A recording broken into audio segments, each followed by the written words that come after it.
Hello mga kamag-anak, good morning. Ngayong umaga nga ay nagdadamo tayo dito sa ating silihan mga kamag-anak. So ayan, papakita ko sa inyo kung paano yung ginagawa kong pagdadamo dahil malambot naman yung lupa mga kamag-anak, mano-mano lang. Hindi na natin gagamitan ng lingkaw. Bali, ganyan na kalaki yung sili natin mga kamag-anak. So kung mapapansin nyo, napakadamo nung makapagitan, maging mismo dito sa may tudling ng sili. Kaya ang ginagawa natin, bago natin spray ng pamatay damo, mamanu-manuhin muna natin, no? Ililitaw muna natin yung puno ng sili. So nagulat din ako mga kamag-anak kasi nga bigla na lang lumubog to sa sa damo. Gawa nga nung napakadalas na pag-ulan dito. So kaya napakabilis lumaki nung damo, napakabilis lumago. Kaya napakalambot lang naman bunutin ng damo mga kamag-anak. Ang mahalaga lang ay mailitaw natin yung pinakapuno. Ganyan naman siya kadali. Lambot lang kasi lupa. Kaya basic lang bunutin yung mga ganitong damo.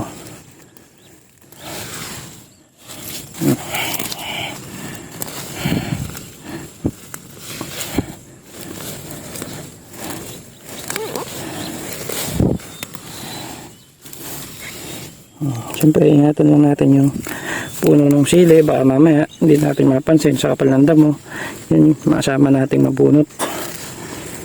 Yeah, good morning, napakaginhawang bunutin.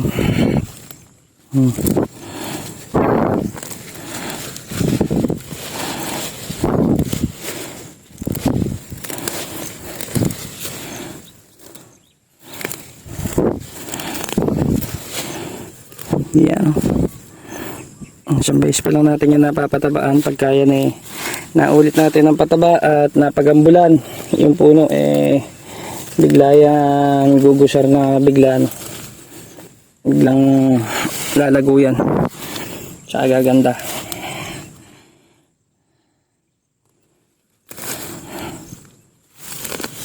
Mais bunutin yan, laki na no. Hindi halata no. Hindi halatang may tanim alang ya.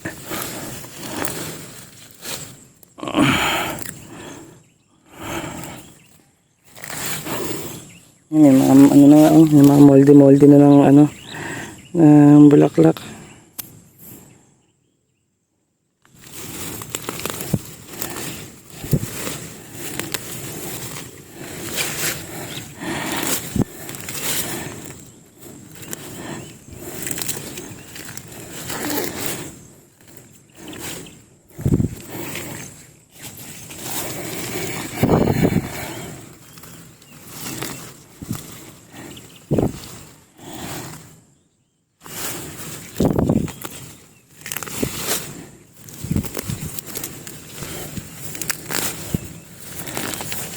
Sarap bunutin, nakakalibang.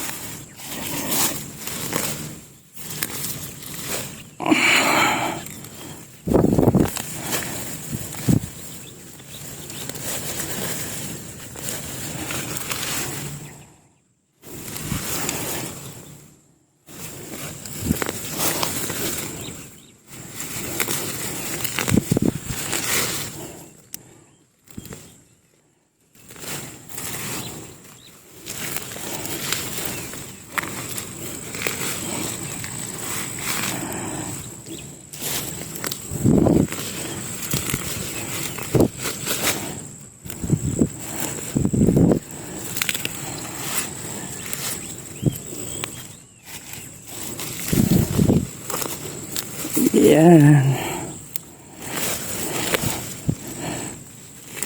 Yeah.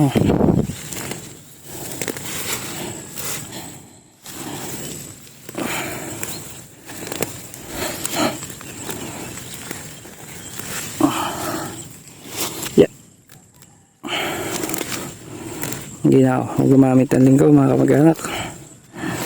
Talagang mano-mano natin. Delikado pa kasi pag gumamit ng lingkaw. Hindi natin maingatan, matabas pa natin, makarit natin yung puno ng sili. Nagkagantong mano-mano, safe na safe. Malinis pa. Tsaka talagang tanggal yung ugat. Unlike nung lilingkawin mo, mapuputol mo lang. Yung damo. Mabilis lang lalago. So, ganda yung bunot. Iyan o.